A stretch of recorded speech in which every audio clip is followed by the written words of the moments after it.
E aí pessoal, tudo bem? Mais um vídeo da TV Coiote no ar, e agora para comentar a respeito das eleições de segundo turno ao governo do estado do Espírito Santo. E olha, aqui nesse vídeo eu vou mudar um pouco a ordem das coisas. Eu ando apresentando nos cenários de segundo turno, primeiro o feedback de como que ficou a apuração na primeira fase, e depois eu vou direto para a pesquisa IPEC. Aqui eu quero voltar mais no tempo, quero voltar para a situação que a gente tinha quando eu gravei meu vídeo de primeiro turno lá no ES.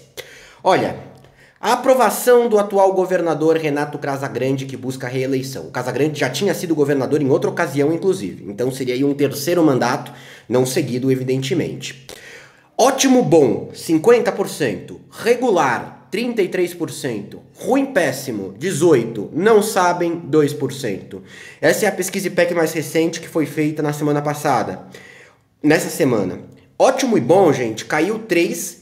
Regular subiu 6%. Ruim, péssimo e não sabe manteve o mesmo índice, certo? Então a gente tem aqui um dado que chama bastante atenção de um cara que está muito consolidado, concorre à reeleição e não ganhou no primeiro turno. Isso não é usual na maioria dos estados com governadores tão aprovados assim, e muito menos tendo como vista o histórico do Espírito Santo de eleger na primeira fase da disputa, certo? Quando eu gravei meu vídeo no primeiro turno, o Casagrande liderava as pesquisas com 60% dos votos totais, mais ou menos. Chegou a esse pico. E ele estava bem consolidado. Você tinha uma trajetória de crescimento do segundo colocado, que é o Manato do PL, que é um bolsonarista, que até ensaiou ali se desradicalizar um pouco na primeira fase, porque você tinha o Lula nas projeções liderando no Espírito Santo com uma margem estreita perante o Jair Bolsonaro. Mas nada que fizesse a gente acreditar de que, primeiro, a disputa não acabaria no dia 2 de outubro. E, segundo lugar, olha só, na apuração o resultado foi esse. Casagrande 46,94%, o Manato fez 38,48%. É uma votação considerável em votos válidos. O Zanon do PSD fez 7,03% e o Altifaz fez 6,51%. Aí qual que é a questão? Além desse resultado de primeiro turno, que foi decepcionante para a candidatura do muito bem aprovado e o adorado governador Casagrande, as pesquisas IPEC, agora da segunda fase, estão mostrando a candidatura dele não 100% garantida. Não está 100% garantido. Olha, votos totais. Casagrande 49, Manato 40, branco nulo 4, não sabem 6. Válidos, 55-45. Tem uma brecha, mas não é uma brecha que não pode se alterar em uma semana. Decisão de voto, 86% tratam o voto como definitivo, 14% dizem que podem mudar. Não sabe, não responderam 0, que é raro. Então, assim, se mudar, pode ser que isso seja prejudicial ao Casagrande. Espontânea, Casagrande 43, Manato 35, brancos e nulos 5, não sabem 17. É um índice de não sabe na espontânea mais alto do que a gente está observando em boa parte dos outros 11 estados onde temos segundo turno. Então assim, é muito provável ainda que o Casagrande consiga a reeleição, mas é muito, muito provável. Só que não está mais garantido. E era uma das reeleições mais garantidas do país. Perdia para poucas, perdia para Helder lá no Pará, perdia para Ratinho Júnior, nem para o Ratinho Júnior no Paraná, Então, assim, impressionante assim o derretimento do Casagrande. E aí vamos lá, o que pode explicar isso? O pior é que a gente sabe a explicação, tá muito ligada à questão da nacionalização da disputa. O Casagrande é o candidato do Lula, tava no palanque do Lula no primeiro turno.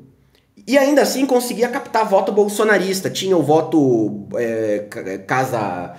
Bolsocasa, eu não sei como que vocês estão chamando aí no estado do Espírito Santo. Acho que até tenho anotado aqui, caso eu encontre eu passo para vocês. Mas tem esse voto misturado dos dois.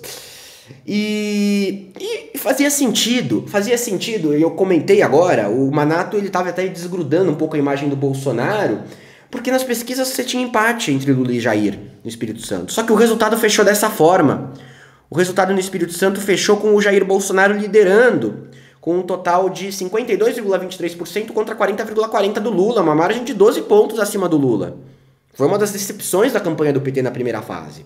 Não foi determinante para você ter ali uma solução do Lula em primeiro turno, porque a gente está falando de um eleitorado de cerca de 3 bilhões de pessoas, mas ainda assim foi um baque regional.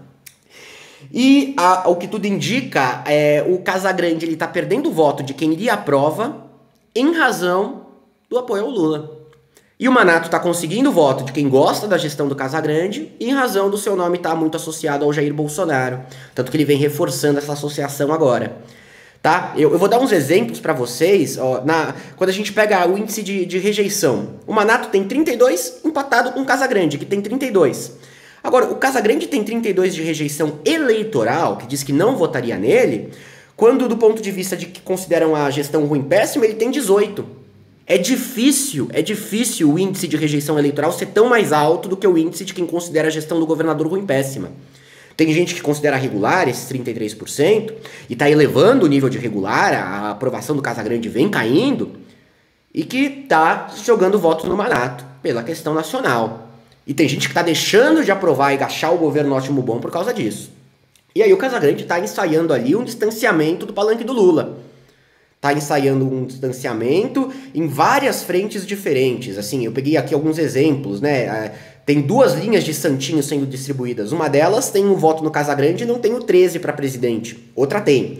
Então, não querem perder o eleitorado associado ao PT, mas ao mesmo tempo tem que ter ali um eleitorado de direita. Você teve também o filho do Casagrande, por exemplo, isso é uma informação do jornal capixaba A Gazeta, o Vitor Casagrande, compartilhando em um aplicativo de mensagem uma figurinha que mostra o pai dele ao lado do Jair Bolsonaro, certo?